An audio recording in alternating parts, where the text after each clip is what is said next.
Добрый день, приветствуем вас в компании Progress Auto и на обзоре, наверное, одного из самых, скажем так, легендарных тракторов Kubota B6000E.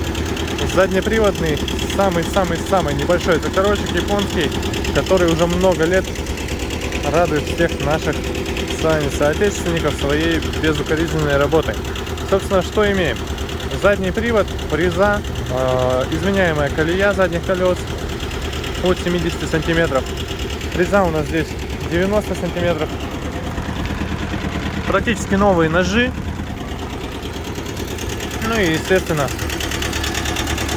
вот такой вид. Здесь все максимально у нас здесь просто, максимально надежно. Трактор двухцилиндровый, работает просто десятилетиями без проблем. Ну и, естественно, выполняет все задачи, которые ему необходимо выполнять. Собственно, что имеем? Опять же, повторюсь, двухточка. Переделывают данные трактора, на удивление, на трехточку. Соответственно, работают они с другим навесным оборудованием. Естественно, независимый вал отбора мощности на 3 передачи. 3 передачи вперед, 1 назад. И 2 положения пониженные передачи. Соответственно, все просто. 6 передач вперед, 2 назад.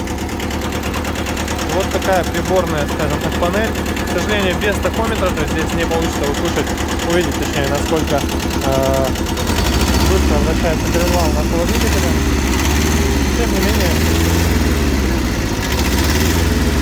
видно, что состояние двигателя слышно хорошее. Работает он отлично, мягенько, при этом набирает обороты достаточно быстро. Все, что необходимо для такого трактора, здесь есть.